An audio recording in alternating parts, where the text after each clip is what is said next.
माननीय देवेंद्रजी, आपले अध्यक्ष प्रवीण दटके, मान्य महापौर, सर्व आमदार, कार्यकर्ता बंधूंना आणि भगिनींना, सर्वप्रथम आपण सगळ्यांनी या संकटाच्या काळामध्ये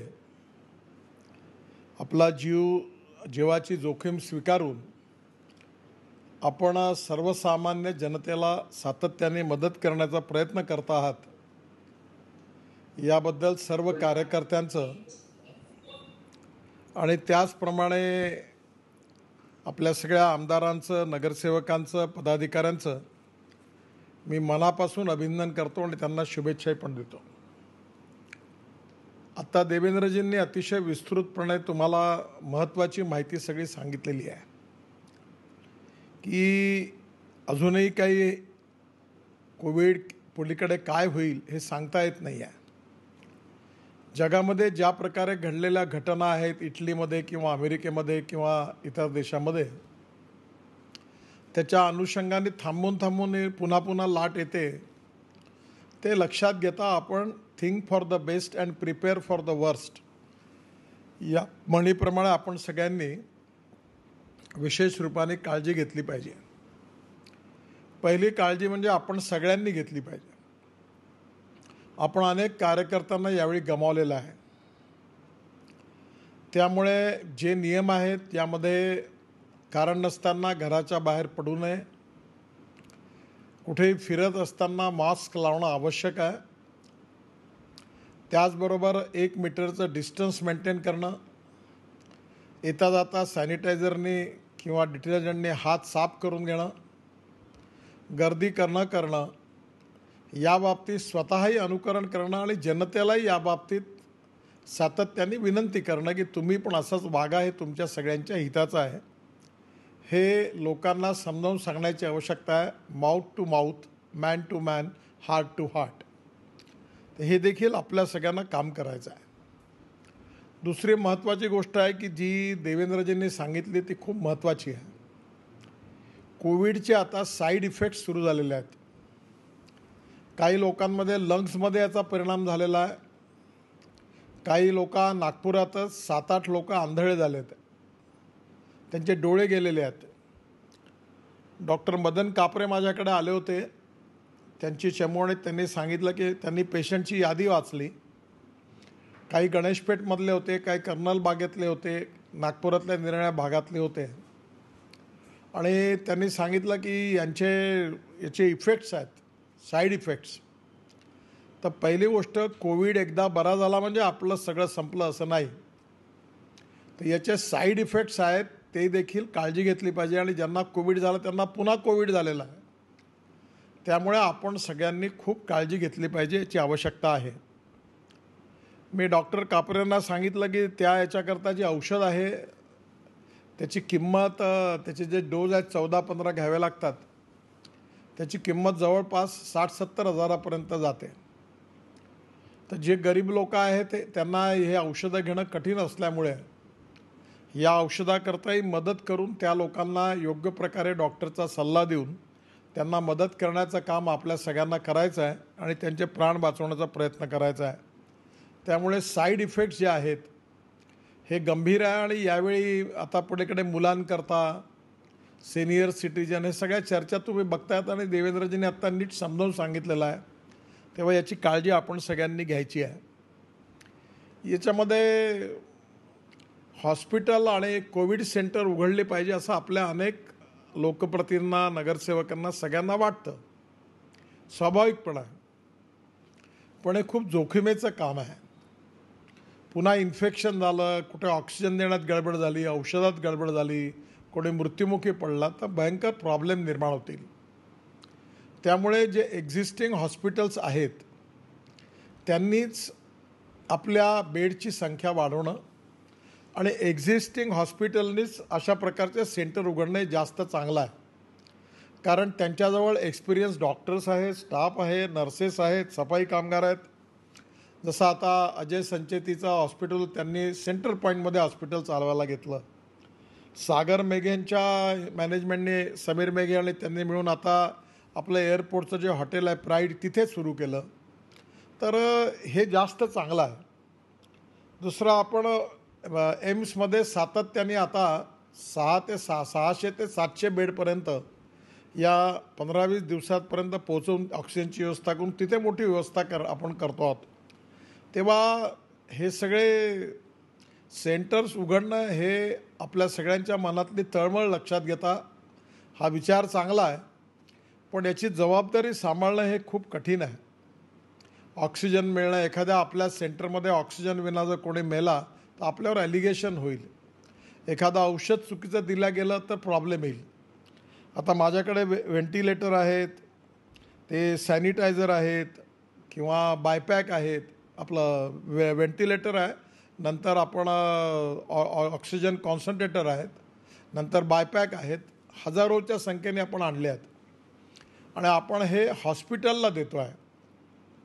आज सकाळी मला आपल्या मंडळाचे सगळे अध्यक्ष भेटले, त्यावेळी मी प्रवीणजींना त्यांना असं सांगितलं की तुमच्या मंडळामध्ये कुठलंही हॉस्पिटल असं असेल की ज्याला हे ऑपरेट करणारे लोकही तज्ज्ञ पाहिजे. उद्या जास्त ऑक्सिजन गेला, कमी गेला, काही गेला, प्रॉब्लेम येईल. त्यामुळे हे काही असा प्रकार नाही आहे की आपण दिला आणि कोणी ऑक्सिजन घेतला.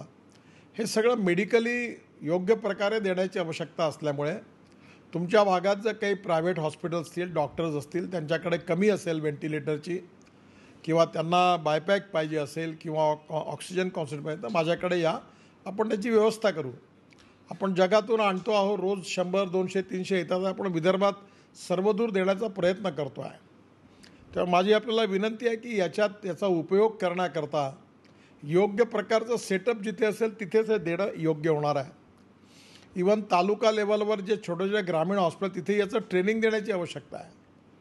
आणि त्यामुळे आपल्याला माहिती असेल की आपल्या इथे मेळघाटमध्ये ज्या डॉक्टर आहेत ज्यांना पद्मश्री मिळाली, त्याचं नाव विसरलो मी आता, काय नाव? सातव, डॉक्टर सातव. त्यांना मी व्हेंटिलेटर आणि सगळं दिलं. त्यांनी फार चांगला उपयोग केला तिथे, कारण ते स्वतः एक्सपर्ट आहेत. त्यामुळे या बाबतीतली काळजी आपण सगळ्यांनी घेतली पाहिजे. या सगळ्याच्यामध्ये 3 गोष्टी मला 3 कार्यकर्त्यांचं कौतुक करायचं आहे. त्याच्यामध्ये हा एक खरोखर चांगला उपक्रम आहे की आपल्या इथे मध्य नागपूरमधले कन्हेरे, नंतर कन्हैया कटारे आणि छोटू बोरीकर या 3 नागपूरच्या कार्यकर्त्यांनी मोठ्या प्रमाणावर जे लोक सिरियस झाले त्यांच्याकडे ऑक्सिजन सिलेंडर पोचवून त्यांना ऑक्सिजन देण्याची व्यवस्था केली. आणि या तिघांनी ते समजून घेतलं टेक्निक आणि त्यांनी आपले सिलेंडर गोळा करून त्यांनी ते लोकांना दिले आणि खूप लोकांचे प्राण वाचवले आहेत. तर त्यांनी हे शिकून घेतलं सगळं. परवा दुबईच्या एका कंपनीमध्ये माझ्याकडे छोटू बोरीकर आले होते. मी त्या कंपनीला पुन्हा विनंती केली की त्यांना अजून जास्त द्या. तर त्यांनी आपल्याकडे असा एक संग्रह केलेला आहे. तर 3री लाट जेव्हा येईल तेव्हा हे किशोर कन्हेरे किंवा कन्हैया कटारे किंवा छोटू बोरीकर अशा प्रकारचे 3 सेंटर ज्यांनी जसे चालले असे एक 10-20-25 सेंटर. अर्थात याकरता प्रवीणजींना माझी विनंती आहे की या तिघांना बोलवून त्यांच्याकडनं नीट ट्रेनिंग आपल्या कार्यकर्त्यांना देऊन याचे सेंटर्स नागपूर ग्रामीण आणि नागपूर शहरात जर करता आले, माहिती देता आली आणि त्या ठिकाणी जर ऑक्सिजन मिळाले तर आपण लोकांचे प्राण वाचवू शकतो. तर हे एक चांगलं काम याच्यातलं झालेलं आहे.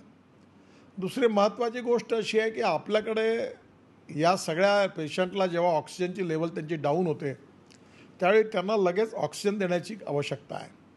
त्याकरता व्हेंटिलेटर आहे, ऑक्सिजन कॉन्सन्ट्रेटर आहे, बायपॅक आहे. आता याच्या बाबतीतली मध्ये खूप कमी होती आणि त्याच्यामुळे आपण मोठ्या प्रमाणावर इकडनं तिकडनं त्याच्या व्यवस्था केलेल्या आहेत. पण हा जो ऑक्सिजन आहे हा 2 प्रकारचा आहे.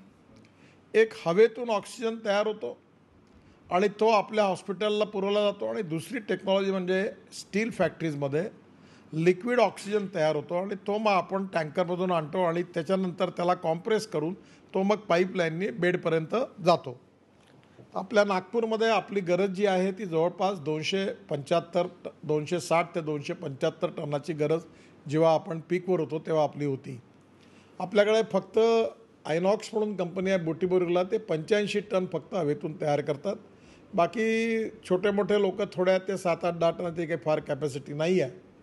आणि आपण नागपुरातून ऑक्सिजन चंद्रपूर, गडचिरोली, गोंदिया, भंडारा आणि नंतर वर्धा त्याच्यानंतर यवतमाळला देखो काही प्रमाणात, काही अमरावतीला कधी देतो, कधी अकोला बुलढाण्यालाही पाठवावं लागतं. त्यामुळे आपल्या दृष्टीने आपल्याला सगळीकडेच मदत करायची आहे आणि त्यामुळे आपण या बाबतीमध्ये एक चांगला प्रयत्न देवेंद्रजींनी केला आणि मी पण केला आणि त्यामधून आपण आपले जे हॉस्पिटल नागपूर शहरामध्ये एम्स, मेडिकल आणि मेव हे तीनच जणं मिळून जर केलं तर 60 टन ऑक्सिजन घेतात आणि याच्याशिवाय आपलं मेघेसाहेबांचं हॉस्पिटल जे आहे ते आणि रणजित देशमुखांचं लता मंगेशकर ते ज्यांच्याकडे 50 बेडपेक्षा जास्त बेड आहेत त्यांनी हवेतून ऑक्सिजन करणारी यंत्रणा बसवावी असं आपण आव्हान केलं आणि त्या प्रयत्नाला यश आलं आणि आता आपण जवळपास नागपूर शहरामध्ये 7-8 हॉस्पिटलला मी स्वतः CSRमधून मदत करून त्यांना प्लॅन्ट मिळवून दिले. आपण भवानी माता जे हॉस्पिटल त्याचा प्लॅन्टचं 20-22 तारखेला उद्घाटन करतो आहे आणि आपण डॉक्टर चौधरींना दिलं, डॉक्टर दंदेंना आता दिला आहे प्लॅन्ट. अशा नागपुरातल्या अनेक हॉस्पिटलला आपण याची व्यवस्था केली आहे आणि त्याचबरोबर पंजाबराव देशमुख जे मेडिकल कॉलेज आहे अमरावतीला तिथे आपण एक अभिनव प्लॅन्ट दिला आहे की जिथे 400 बेड हे ऑक्सिजन आपल्या पाईपनी त्यांच्याकडे बेडपर्यंत जाईल आणि जवळपास 600 बेडचा म्हणजे 600 सिलेंडर ऑक्सिजन हे आपण त्या ऑक्सिजनला कॉम्प्रेस करून आपण सिलेंडरमध्ये भरू म्हणजे ते अमरावती शहरात जाईल.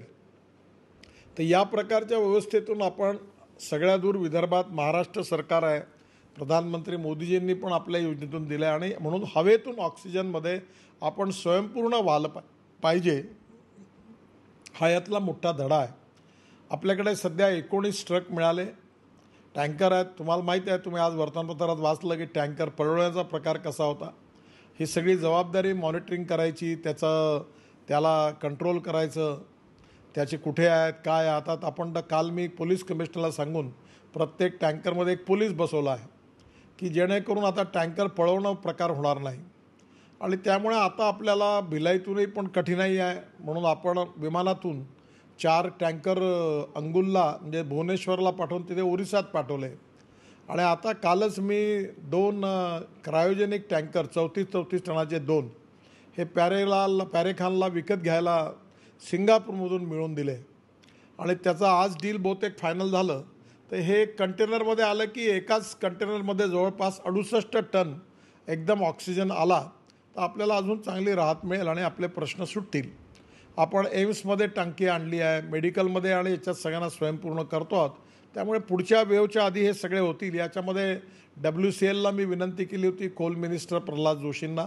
त्यांनी 15 कोटी रुपये दिले.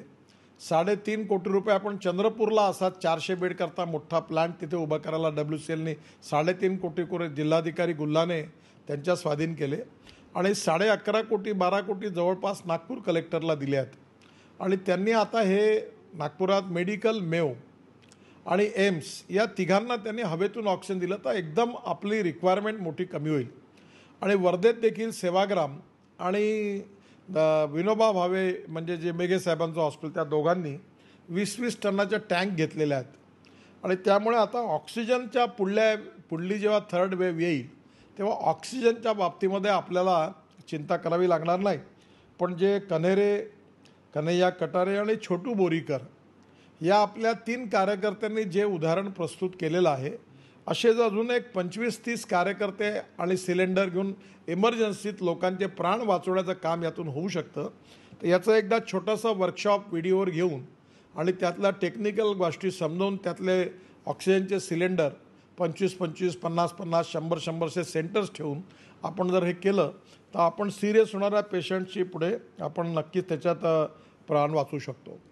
दुसरं महत्त्वाचं काम असं आहे की आपल्याकडे आता ब्लडची पण कमी आहे.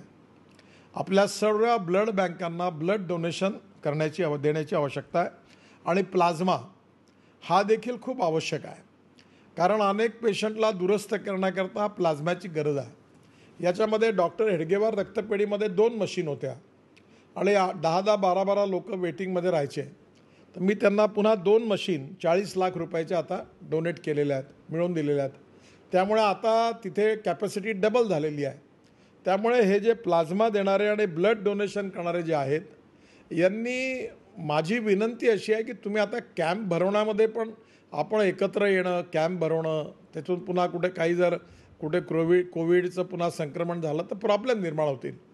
तर आपण आपल्या वॉर्डातून, प्रभागातून नावं नक्की करून, वेळा ठरवून आणि त्या वेळेला हॉस्पिटलमध्ये, ब्लड बँकेत, डॉक्टर हेडगेवार ब्लड बँक किंवा अन्य ठिकाणी आपले लोक तिथे जातील स्वतः.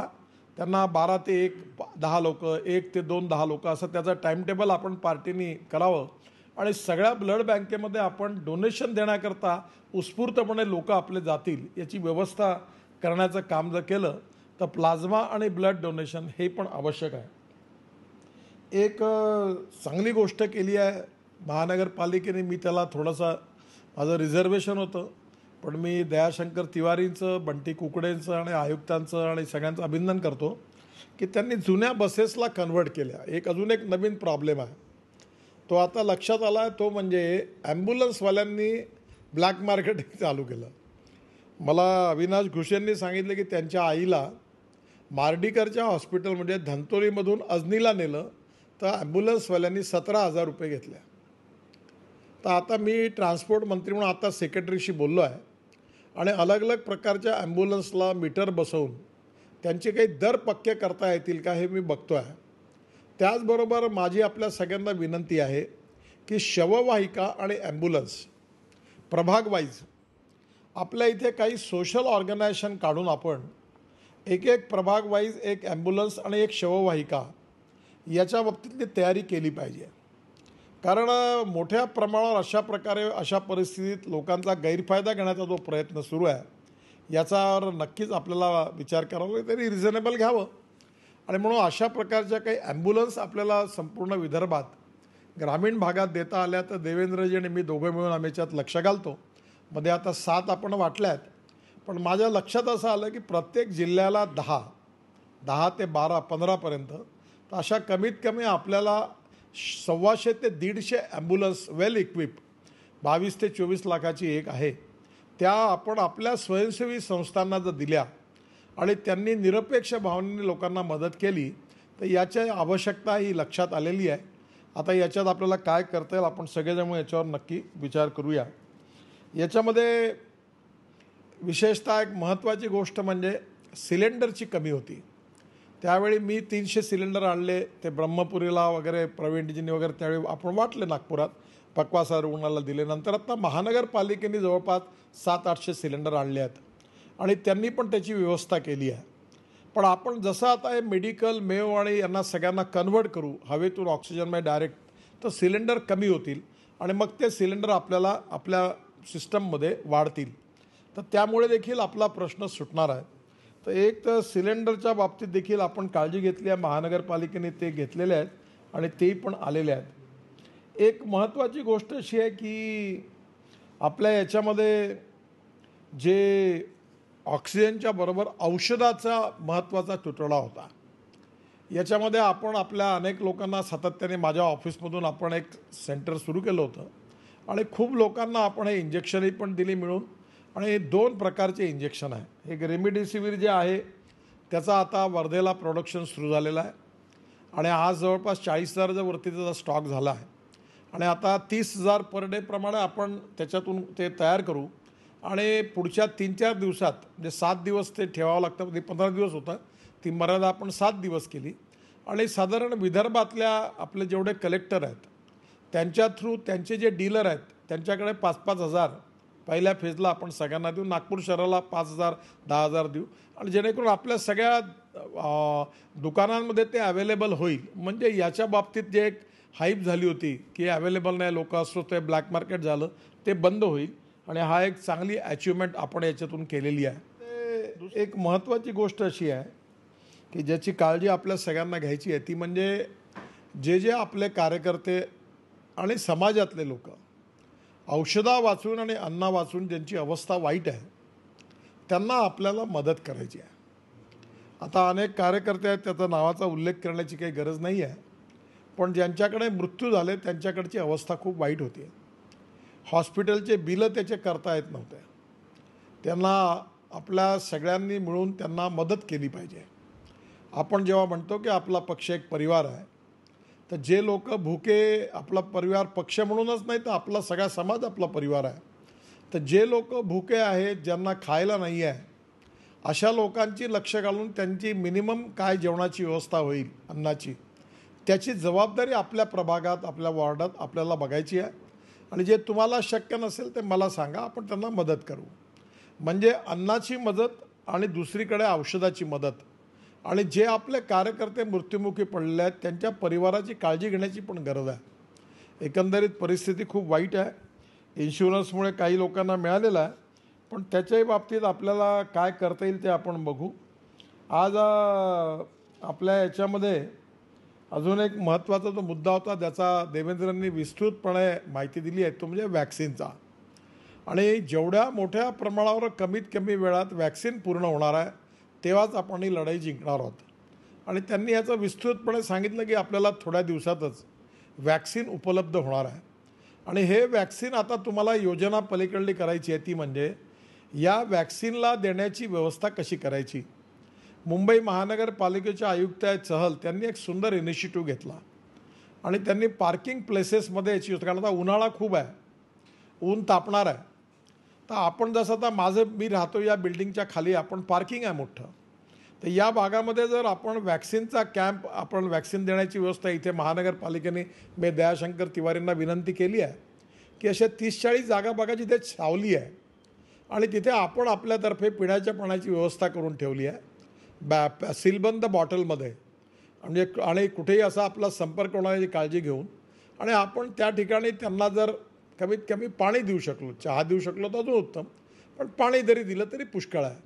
तर आपण अशा पार्किंगमधल्या काही जागा जिथे उन्हाळ्याचे दिवस लक्षात घेता सिनियर सिटिझनना गाडीत बसून वॅक्सिन घेता येईल किंवा तिथे खुर्च्या टाकून बसता येईल आणि त्यांची व्यवस्था करता येईल का, तर महानगरपालिकेत महापौरांच्या मार्गदर्शनाखाली आपल्याला प्रत्येक प्रभागामध्ये अशा प्रकारे सावली असणारं असे सेंटर्स जिथे हेल्थ आणि हायजेनिक पॉईंट ऑफ व्ह्यू सगळ्या गोष्टीची काळजी घेऊन आपल्याला करता येतात का पहा. काय तुम्ही शाळांमध्ये जे करता ना, तर शाळांमध्ये आतमध्ये डॉक्टरांनी बसतात, तिथे जायला तिथे सावली असते, पण लोक जिथे गर्दी करतात ते बाहेर उन्हात तापत असतात. आधीच कोविड आणि त्यात उन्हात तापणं हे काही चांगलं नाही. त्यामुळे पार्किंगची व्यवस्था करून तिथे करता येईल का, मोठे मंगल कार्यालय आहेत त्याचा याचाच उपयोग करता येऊ शकतो का. तर याच्या बाबतीमध्ये काही बरेचसे पार्किंग मॉल्स आता बंद आहेत. जसं आता हे मोठे मोठे नागपुरातले टाटाचा मॉल बंद आहे, बिग बाजार बंद आहे, यांच्या खालच्या पार्किंगमध्ये हे करण्याबाबतीत दयाशंकर तिवारींना आपण सूचना करून हे जर आपण 25-30 सेंटर आता, कारण हे वॅक्सिन आता उपलब्ध होईल 2-4-5-8 दिवसात हे प्रश्न सुटेल, तर याला सुरळीतपणे करून आपली सक्सेस स्टोरी म्हणजे येत्या दीड महिन्याच्या आत नागपुरातला एकही व्यक्ती ज्यांनी वॅक्सिन घेतलं नाही असा राहता कामा नये.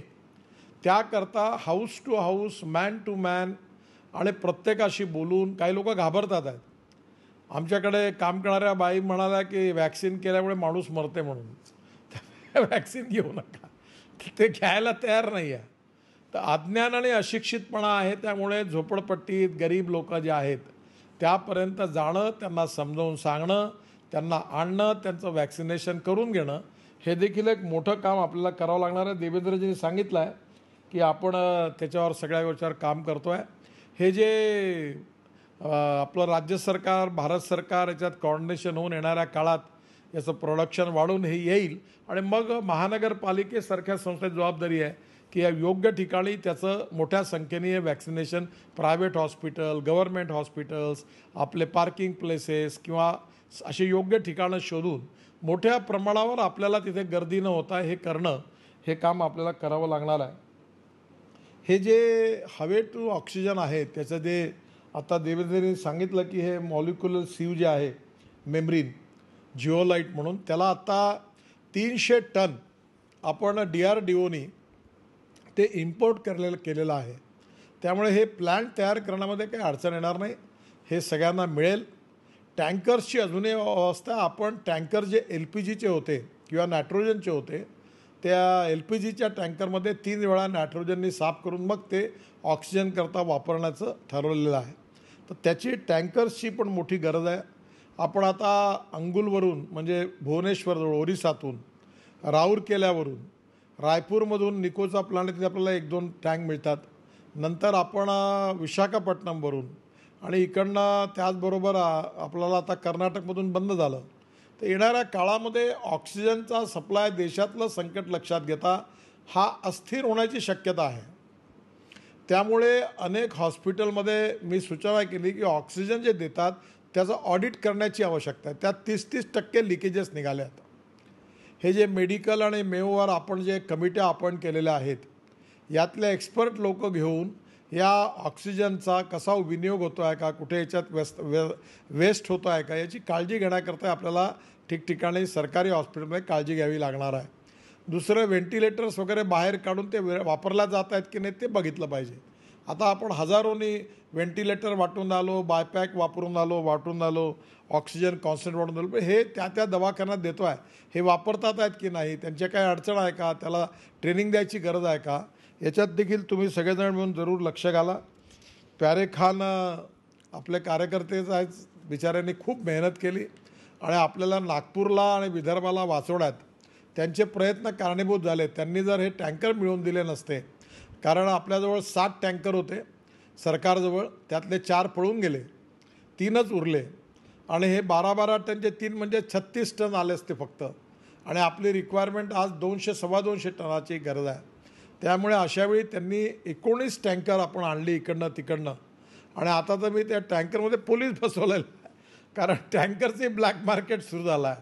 त्यांना ते 15 लाख रुपये महिना मागायला लागले आहे.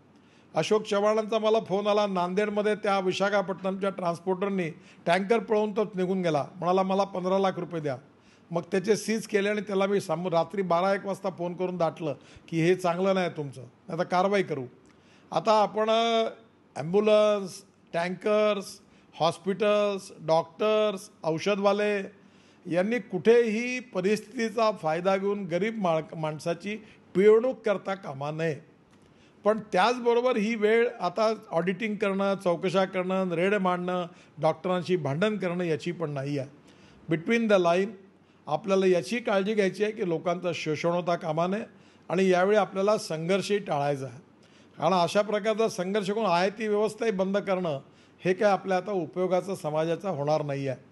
त्यामुळे याच्यातली समजूतदारीची भूमिका आपल्या सगळ्यांना घ्यावी लागणार आहे.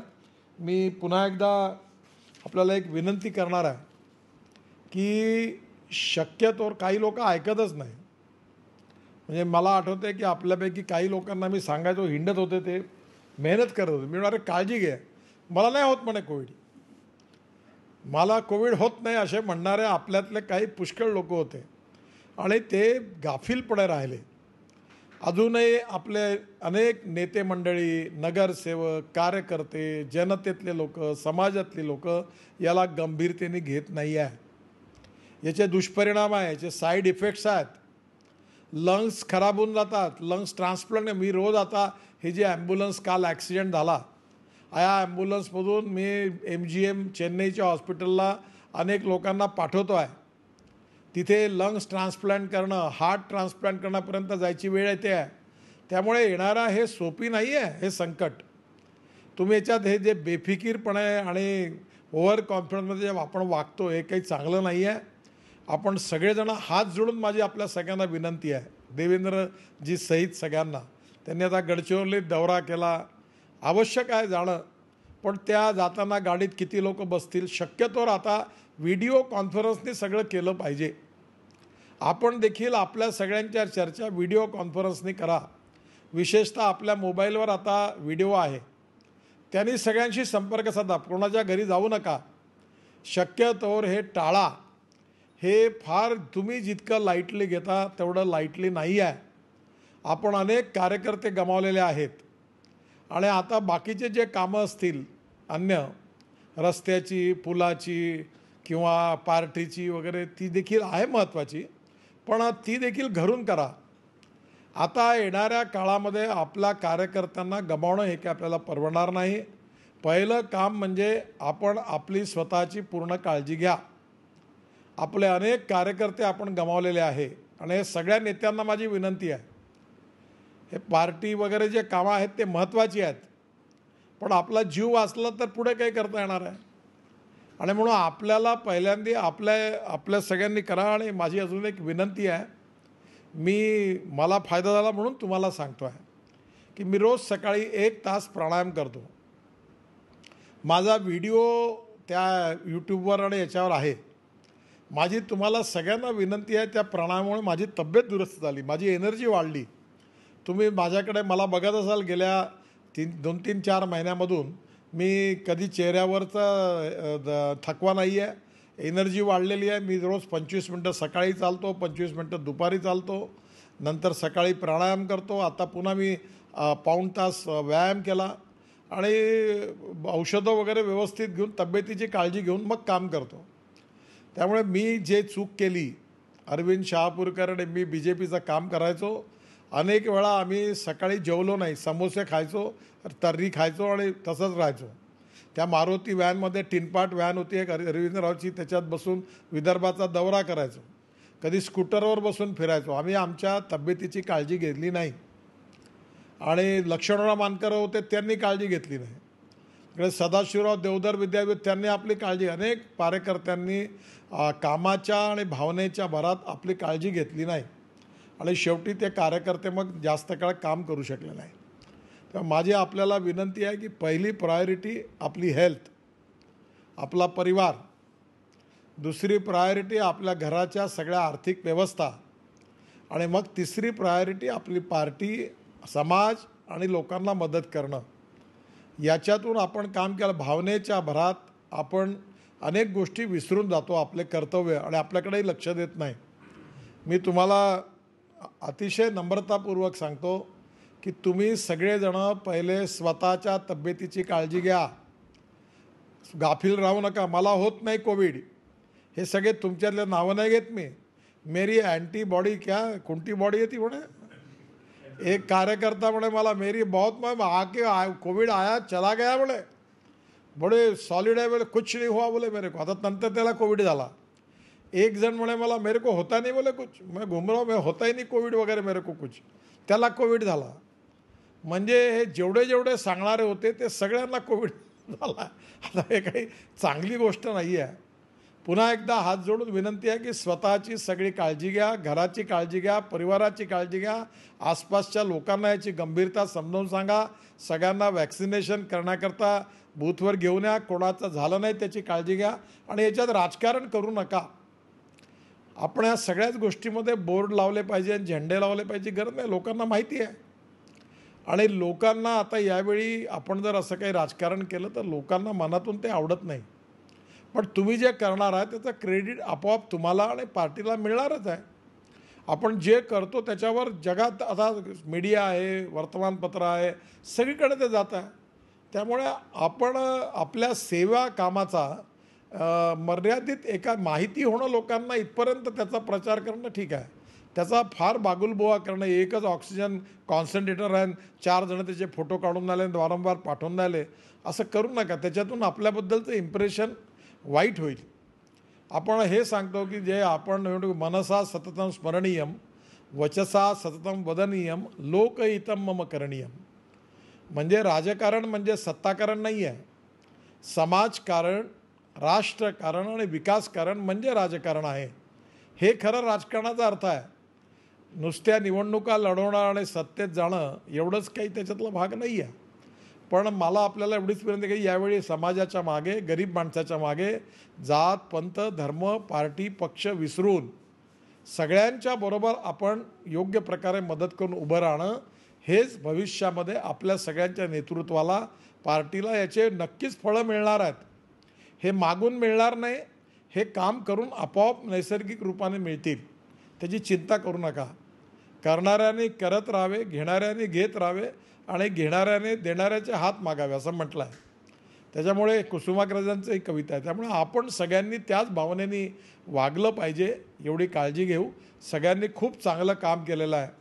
आणि एक चांगलं आहे, मला आज किशोरनी सांगितलं, वानखेडेंनी, जे कार्यकर्ते वारले आहेत खरं म्हणजे त्यांच्याकडे आपण स्वतः जायला पाहिजे, मी, देवेंद्रजींनी, सगळ्यांनी. पण आता ही वेळ नाही आहे. तर मला देवेंद्रजींना, या सगळ्या कार्यकर्ते ज्यांच्याकडे डेथ झाला आहे, जे आजारी आहेत, त्यांचे फोन नंबर आणि डिटेल मला आज किशोर वानखेडेंनी एक कागद दिला होता. प्रवीणजी, सगळ्या मंडळाचा कागद मला द्या. त्यांना आपण फोन जरी केला तरी त्यांना धीर निर्माण होतो, हिंमत तयार होते. आणि हीच वेळ आहे की संकटाच्या वेळी आपण जेव्हा कार्यकर्त्याच्या मागे उभा राहू तेव्हा चांगल्या काळामध्ये एक वेळा गोष्ट वेगळी असते, त्यावेळी आपण लोकांना विसरता कामाच नाही, पण त्याबरोबर वाईट काळामध्ये देखील आपण त्यांच्या मागे उभं राहिलो तर हे कार्यकर्ते कधी विसरत नाही. आणि त्यामुळे या सगळ्यांकडे सत्यवान लारोकर असतील, इंदुताई सबनीस गेल्या आपल्या, परवा उमाताई पिंपळकर मला फोन करता करता त्यांच्या डोळ्यात रडायला लागले त्यांच्या घरची परिस्थिती बघून. त्यामुळे या सगळ्या जुन्या कार्यकर्त्यांमधले, आपल्या संघ परिवारातले कार्यकर्ते, समाजातले लोक, निरनिळ्या पक्षातलेही पण लोक, कदाचित राजकीयदृष्ट्या आपले विरोधक जरी असले तरी त्या सगळ्यांची चिंता करणं, सगळ्यांना मदत करणं, सगळ्यांच्या मागे उभं राहणं, सगळ्यांना औषधापासून अन्नापासून त्याची काळजी घेणं, याचं एक सामाजिक दायित्व आणि सामाजिक जबाबदारीचा उत्तम परिचय आपल्या कार्यकर्त्यांनी दिलेला आहे आणि तो पुढेही देत राहतील. आणि जसं मी मगाशी सांगितलं की ऑक्सिजन सिलेंडर करता आपल्या 3 कार्यकर्त्यांनी काम केलं, ही फार चांगली गोष्ट आहे. ही मूव्हमेंट दूरपर्यंत नेली पाहिजे. महानगरपालिकेच्या जुन्या बसेसचं ॲम्ब्युलन्समध्ये रूपांतर करून रात्री 2-2 वाजेपर्यंत त्यांचं ट्रेनिंग करून आपण लोकांची सेवा केली. हा फार अभिनव उपक्रम यशस्वी केला, ही अतिशय चांगली गोष्ट आहे. त्यामुळे येणाऱ्या काळामध्ये अशा नवीन कल्पना ज्या आहेत त्या आपण करूया. आपण ॲम्ब्युलन्सेस आपल्या प्रत्येक प्रभागातून आपण लोकांची सेवा करायला, मला आठवते हनुमाननगरमध्ये दस्तुरेंनी ते पहिल्यांदा एक व्हॅन, आपला एक ट्रक तयार केला होता शववाहिका, आणि मग अनेक लोकांनी त्या केल्या होत्या. नंतर आज शववाहिकांची गरज आहे. मी दयाशंकरजींना विनंती केली होती की महानगरपालिकेतर्फे आपण सगळ्यांना अंत्यसंस्काराकरता लाकूड मोफत देऊया. परवा मी वर्धेत गेलो होतो. अनेक ठिकाणी आता गॅसवर चालणाऱ्या शववाहिन्या, आपला शवदाहिन्या तयार करण्याची गरज आहे, जेणेकरून एक माणूस मरतो तो एक झाड जळतं. ते आता हळूहळू या अनुभवातून आपण खूप गोष्टी शिकलो आहे. आणि त्यामुळे येणाऱ्या काळामध्ये पलीकडलं संकट जे आहे, या सगळ्या आजच्या समस्यातून शिकून तिसरी वेव येऊ शकते. आपण त्याच्याकरता तयारी सगळी करायची आहे. त्याकरता आपण सगळ्यांनी कामाला लागावं. ऑक्सिजन विना, औषधाविना एकही रुग्ण मरता कामा नये. सगळ्यांना बेड मिळाले पाहिजे, सगळ्यांचे प्राण वाचले पाहिजेत, सरकारी हॉस्पिटलमध्ये लोकांची सेवा नीट प्रकारे झाली पाहिजे, याची काळजी आपण सगळेजण नक्कीच घेऊया. आणि आपण सगळेजण घेतात, पण त्याचबरोबर आपली स्वतःची काळजी सर्व नेत्यांपासून तर छोट्या कार्यकर्त्यांपर्यंत सगळ्यांनी पहिले आपली काळजी घ्यावी आणि मग आपण दुसऱ्याची काळजी घ्यावी, अशी माझी नम्रतापूर्वक आपल्या सगळ्यांना विनंती आहे. आणि हे जे आहे ना, मला होत नाही, मेरे को कुछ होता नहीं, मेरी एंटीबॉडी बहुत ज़्यादा है, हे चेहरे पाहून झालं मग सभी हे दयाशंकर तिवारी मला म्हणाले होते की मेरी एंटीबॉडी बहुत स्ट्रांग है, बोले कोविड आया और गया भी होगा, बोले मेरे को कुछ नहीं होता म्हणे. यांना नंतर कोविड झाला. मोहन मतेला मी किती वेळा म्हटलं, अरे मोहन असं नको करू, नाही माझ्या होतच नाही म्हणे मला काही, पण त्यालाही झाला. आता माझी विनंती आहे, अशा ओव्हर कॉन्फिडंट राहू नका, आपली काळजी घ्या. आपण सगळे कार्यकर्ते हे दैवदुर्लभ आपले कार्यकर्ते आहेत. त्यांचं आयुष्य मोलाचं आहे. समाजाकरता, देशाकरता, पार्टीकरता प्रत्येक कार्यकर्त्याची चिंता करा. कुठेही आपण बेफिकीर वागू नये आणि या सगळ्याची काळजी घ्यावी, अशीच माझी आपल्या सगळ्यांना विनंती आहे. खूप खूप धन्यवाद. नमस्कार.